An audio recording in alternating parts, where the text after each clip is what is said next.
Saudara, kita pagi hari ini akan mengupas satu tema bahwa kekristenan bukan cuma pengakuan status, tapi perubahan hidup. Saudara, menjadi anak Allah itu bukan cuma pengakuan status, tetapi ada satu perubahan hidup. Saudara, kebanyakan hidup manusia ini mempunyai agama. Saudara, dan agama biasa dipakai untuk melengkapi kehidupan kita. Termasuk Tuhan Allah yang kita sembah dipandang melengkapi kehidupan kita. Yaitu memberi perlindungan, memberi pertolongan yang dapat dinikmati, umatnya diberkati, ya. Manusia memperoleh sebanyak-banyaknya apa yang ada di dunia ini. Tubuh sehat, ya, dijauhkan dari sakit penyakit, bisa menikmati semuanya itu. Karena itu dibutuhkan Tuhan. Kita membutuhkan Tuhan dalam bungkus sebuah agama. Tentu konsep hampir dimengerti dan diinginkan oleh semua orang bahwa mengikut Tuhan, mengikut sebuah agama itu adalah untuk kepentingan kita, di mana Tuhan melengkapi hidup kita, melindungi kita, memberkati kita, ya. Itu semua dibungkus oleh agama. Agama dihadirkan untuk melengkapi kehidupan, untuk memperoleh jalan hidup, menjadi jalan yang kelimpahan dengan berkat. Saudara, tetapi kekristenan tidak boleh pandang demikian. Kekristenan harus beda. Kekristenan itu justru mengambil seluruh kehidupan kita. Kekristenan kita ini justru merampas kehidupan kita dengan segala konsep, segala filosofi kita. Kita sebagai orang percaya harus mengerti, memahami kebenaran ini.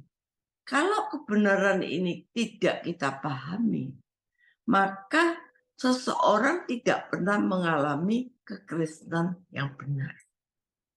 Karena kekristenan yang benar itu bukan mengubah status saudara menjadi anak Allah, tapi perubahan. Dan jika kita tidak mengalami kekristenan yang benar, maka kita tidak mengalami keselamatan dengan benar. Dan ia tidak akan mengalami Allah sebagai Bapaknya dan Yesus sebagai saudara sulungnya. Saudara, kalau kita membaca pernyataan Paulus di dalam Filipi 3, ayat 6 sampai 9 dan seterusnya, kita dapat menemukan di dalam ayat 8. Paulus mengatakan, malahan segala sesuatu kuanggap rugi karena pengenalan akan Kristus Yesus Tuhanku. Lebih mulia daripada semuanya. Oleh karena dialah aku telah melepaskan semuanya itu dan menganggapnya sampah supaya aku memperoleh Kristus. Paulus di sini harus melepaskan semuanya. Malahan segala sesuatu dianggap rugi karena pengenalan akan Kristus. Karena Kristus Yesus lebih mulia dari segalanya. Dan oleh karena itu dia menganggap sampah supaya dia memperoleh Yesus Kristus Tuhan. Memperoleh dia yang diurapi. Berarti memperoleh Yesus itu ada satu gairah, ada satu spirit Yesus juga yang dimiliki sehingga kita bisa bersaksi. Di dalam Galatia 2:20, hidupku bukan aku lagi, tetapi Kristus yang hidup di dalam aku. Dan hidup yang kuhidupi ini, dalam daging ini, hanya oleh iman kepada Dia yang mengasihi aku dan yang telah menyerahkan dirinya untuk aku. Saudara, ini bukan hal yang kita anggap sepele. Ya. Yesus berkata dalam Lukas 14, kalau kamu mau ikut aku, kamu ikut aku tuh tidak gampang, tidak mudah. Ada harga yang harus dibayar. Saudara, kekristenan ini benar-benar bisa dikatakan tidak mudah. Karena mengambil kehidupan kita, ya. Jadi orang yang tidak rela kehilangan hidupnya, dia tidak bisa menjadi seorang Kristen. Kekristenan atau menjadi Kristen bukan cuma jalan untuk kita diberkati, diberi pertolongan, jalan mudah untuk masuk surga, hidup berkelimpahan, ya, mengalami kesenangan di dunia ini. Saudara, kekristenan itu justru merobek kehidupan lama kita supaya kita memiliki kehidupan baru yang berbeda, yang bertolak belakang. Yesus berkata di dalam Matius 10 ayat 39, barang siapa takut kehilangan nyawanya, akan kehilangan nyawanya. Dan barang siapa kehilangan nyawanya untuk aku, ia akan memperoleh. Saudara, dikatakan barang siapa takut kehilangan nyawanya. Saudara, nyawa ini di sini berarti jiwa. Saudara. Dan di dalam jiwa ini ada pikiran, ada perasaan, ada kehendak. Dalam kehendak ada berbagai kesenangan, kemauan, selera kita yang tinggi, keinginan dan lain-lain. Itu ada dalam kehendak kita. Ya. Saudara, kita harus mengerti, ya, mengganti kehendak-kehendak kita, selera-selera kita, bahkan menyerahkan nyawa kita. Nyawa kita harus kita lepaskan supaya Tuhan bisa memberi nyawa yang baru. Seperti yang dikatakan, hidupku bukan aku lagi, ya, tetapi dikatakan bukan nyawaku lagi, tetapi Kristus yang hidup di dalam aku. Saudara, gairah dan semangat cara hidup, pola berpikir, tujuan hidup. Jadi unsur manusia lama kita harus total digantikan. Kehidupan lama kita sungguh-sungguh harus dirobek. Kehidupan lama kita ini harus dihancurkan. Gairah, semangat, cara hidup, pola berpikir, tujuan hidup kita untuk manusia lama kita harus total digantikan. Itulah sebabnya dalam 1 Petrus 1 ayat 18 firman Tuhan mengatakan, sebab kamu tahu bahwa kamu telah ditebus dari cara hidupmu yang sia-sia, yang kamu warisi dari nenek moyangmu. Itu bukan ditebus dengan barang yang fana, bukan pula ditebus dengan emas dan perak, tapi ditebus dengan darah anak domba, yaitu darah Kristus. Saudara, kalau kita ditebus oleh Yesus Kristus, maka Tuhanlah yang memiliki hidup kita. Tuhanlah yang memiliki nyawa kita. Tuhan yang mau mengganti nyawa kita. Saudara, jadi kalau seseorang menolak nyawanya diganti, maka dia kehilangan nyawanya. Dia akan hidup bertentangan dengan kehendak Tuhan.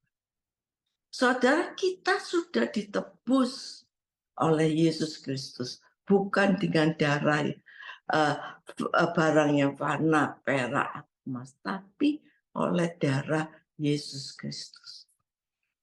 Jadi kita ini sudah bukan milik kita lagi, tetapi miliknya Yesus.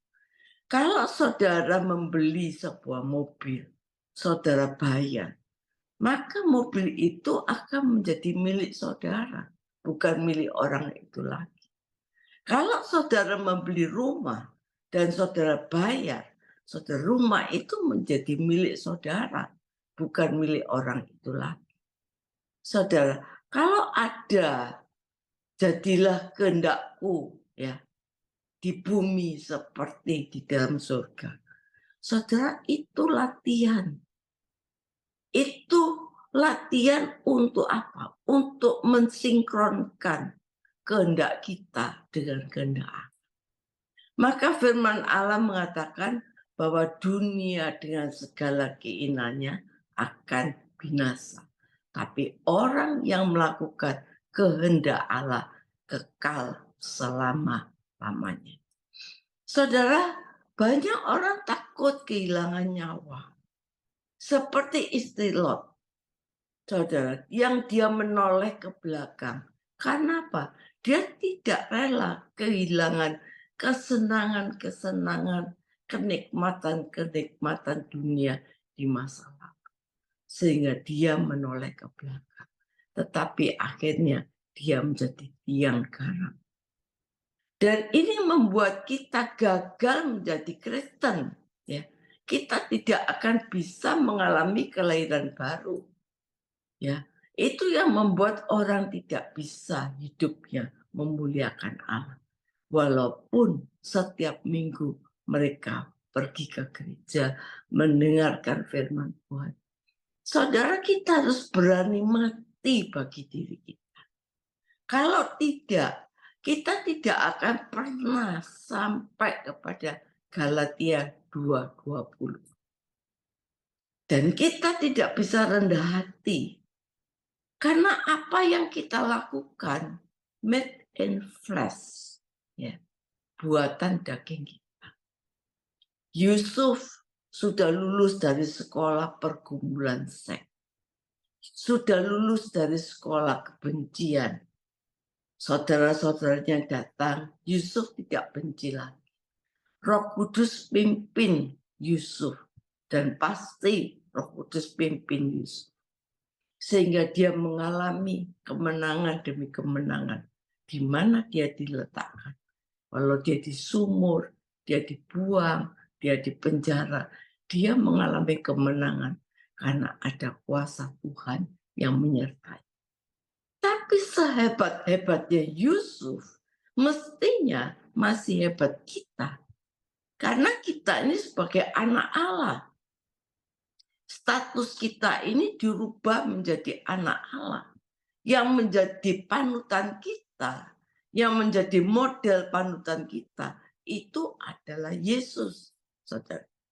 Kalau kita belum lulus dari sekolah ini, saudara, maka kita ini mudah tersinggung, gampang marah, mata duiten, mata keranjang, mempunyai gaya resek. Ya. Maka kalau kehidupan kita seperti ini, kita belum lulus sekolah, saudara, maka kita nggak bisa dipakai Tuhan untuk menjadi berkat bagi banyak orang. Meskipun kita sudah menjadi Kristen puluhan tahun, kita tidak bisa menjadi berkat karena walaupun kita 20 tahun, 30 tahun kita pergi gereja, tapi kita belum lulus. Mudah tersinggung, gampang marah, mata duitan, mata keranjang, gairah seks yang berkelebihan. Saudara, kita nggak bisa dipakai Tuhan untuk menjadi berkat. Anak-anak muda, ingat, air mata orang tua yang berjuang menaruh pendidikan bagi saudara. Engkau harus lulus dari sarjana. Engkau harus lulus jadi dokter. Engkau harus lulus dari sekolah apapun yang kau ambil bagiannya. Tapi di balik itu, saudara, engkau harus ingat, engkau harus lulus dari sekolah kedagingan. Engkau harus lulus untuk mematikan daging. Kalau enggak, saudara, maka sekolah yang Tuhan, yang orang tua mau berikan itu tidak ada gunanya. Saudara, baru hidup Yesus itu ada di dalam dirimu. dan itu memimpin masa depanmu. Sekolah, saudara disekolahkan itu baik. Dengan mencucurkan air mata orang tua kita, menyalahkan kita. Kita harus berjuang untuk menjadi sarjana, menjadi dokter, menjadi apapun bagian yang kita ambil di dalam sekolah itu. Kita harus lulus. Tapi di balik itu kok harus lulus dari sekolah kedagingan saudara. Matikan dagingmu. Baru hidup Yesus ada di dalam hidup diri kita dan memimpin masa depan hidup kita. Saudara, sehebat apapun kebijaksanaan kita, setinggi apapun sopan santun kita, seagung apapun kemurahan hati kita, belumlah memuaskan hati Allah sampai puncak kita mencapai produk Tuhan tersenggara di dalam hidup kita. Untuk itu kita harus mematikan, merobek daging kita. Saudara, itu harga diri yang harus diremukkan, kehormatan yang harus dipatahkan, dan sekolah kehidupan itu akan mengajar kita banyak hal. Kita tidak dianggap penting, saudara. Kita direndahkan, nggak masalah, saudara. Ini sekolah kehidupan kita. Saudara, perjalanan kita masih jauh. Banyak orang Kristen yang tidak tahu kalau dia itu masih hidup dalam kedagingan. Dia tidak memasuki proses yang benar, proses kematian daging, saudara. Proses kematian daging ini tidak bisa instan, saudara. Tidak bisa sekaligus lewat proses hari demi hari kita. Saudara, banyak orang berdoa, ya, berdoa dalam kedagingan, menyanyi dalam kedagingan, menyembah dalam kedagingan, dan itu sebenarnya bisa ditolerir kalau kita ini masih muda dan baru menjadi Kristen. Tetapi kalau kita sudah Kristen yang lama, menjadi Kristen, mestinya sudah berjalan dalam pimpinan Roh Kudus, bukan lagi dalam hidup pimpinan daging kita. Walaupun berbuat kebaikan, apapun yang kita lakukan, itu sesuai dengan kehendaknya Tuhan. Makanya kalau kita berdoa pribadi dengan sungguh-sungguh, kadang-kadang Tuhan operasi ketidakjujuran kita, ketidaktulusan kita, dosa-dosa kedagingan kita yang masih kita lakukan, itu akan disinari oleh Tuhan dan harus kita tanggalkan. Jadi ini perubahan bukan hitam langsung jadi putih, saudara. Ini melalui proses, tapi hitam itu jadi abu-abu dulu. Itu prosesnya terus sampai abu-abu ini menjadi putih. Nggak bisa instan, nggak bisa sekaligus. Dan kalau kita proses kita dari hitam diproses menjadi abu-abu, lama-lama hari demi hari kita diproses menjadi putih, maka kita nggak bisa menjadi hitam lagi atau tidak bisa menjadi abu-abu lagi. Dan inilah sekolah kehidupan yang Tuhan ajarkan di dalam kehidupan kita. Sampai kita menjadi putih dan kita tidak akan menjadi hitam atau abu-abu lagi. Maka kita akan berkata seperti Paulus, yang dulu merupakan keuntungan bagiku, sekarang aku anggap rugi. Oleh karena aku melepaskan semuanya dan aku anggap sampah. Ini satu tindakan barter, saudara. Karena itu Paulus memilih Tuhan. Ada barter, dia pilih Tuhan dan dia barter dengan segala keuntungan yang dianggap itu sebagai sesuatu yang bagus bagiku, yang untung bagiku. Sekarang ku anggap sampah, ku anggap rugi. Dia barter dengan memilih Tuhan satu-satunya Allah.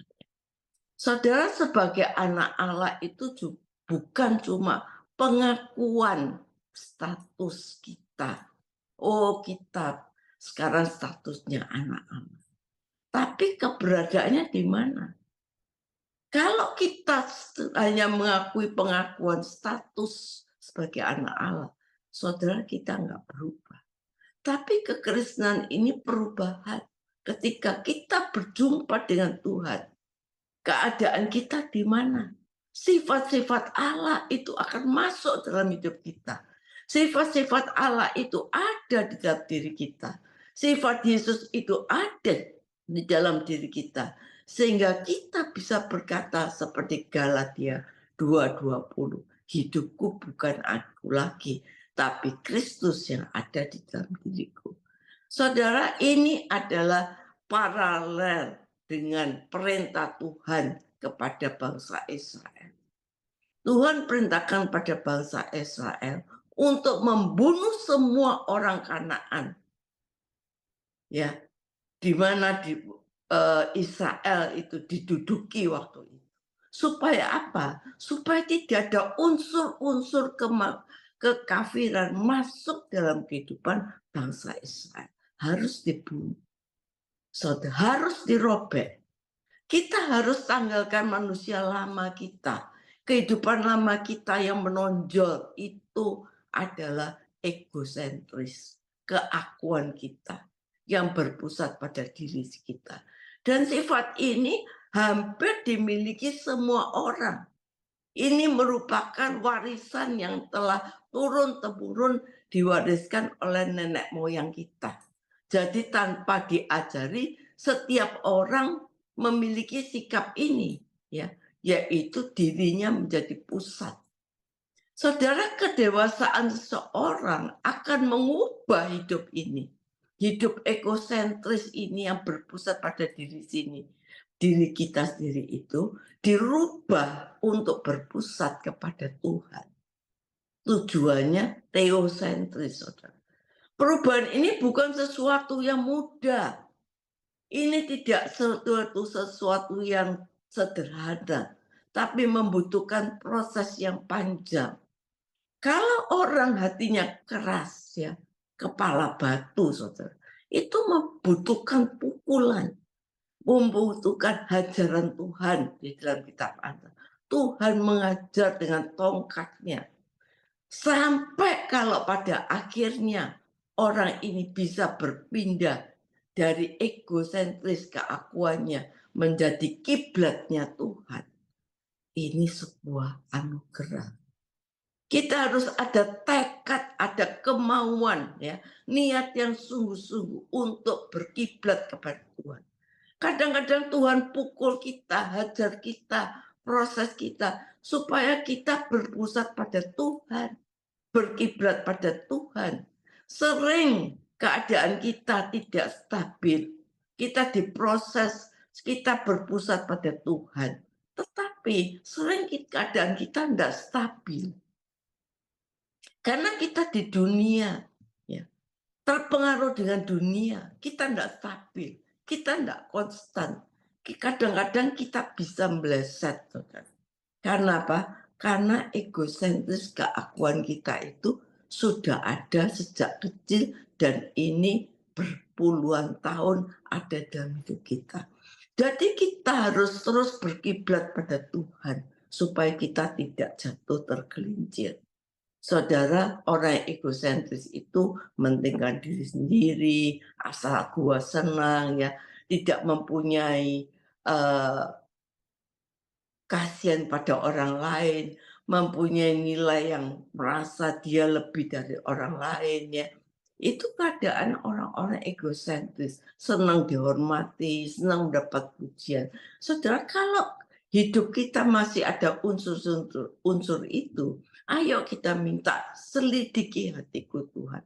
Minta Tuhan menggarap hati kita untuk Tuhan sembuhkan dari kodrat dosa, dari karakter dosa yang diwarisi nenek moyang kita. Saudara, menjadi kiblatnya Tuhan. Hampir semua orang Kristen ini mengalami keakuan. Tapi ayo kita mau pikirkan orang lain. Contoh suami berselingkuh, ceraikan istri. Tidak memikirkan masa depan anak dan istrinya. kiblatnya pada dirinya sendiri. Saudara, betapa mengerikan orang seperti ini. Bila suatu hari berhadapan dengan Allah, orang seperti ini akan dibuang. Dan mungkin orang-orang yang kelihatannya sopan, baik, tapi masih tercengkeram dengan keakuan.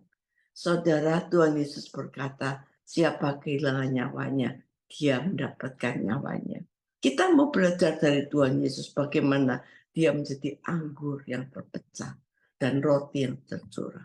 Saudara, pagi hari ini kita jadilah seperti lilin, dinyalakan dan habis meleleh. Tetapi lingkungan kita mendapatkan terang dan sinar. Amin. Pagi hari ini kita mau berdoa, biarlah Tuhan segala keakuan kita yang kadang-kadang masih ada di dalam diri kita karena sudah diwariskan sejak kecil oleh nenek moyang kita.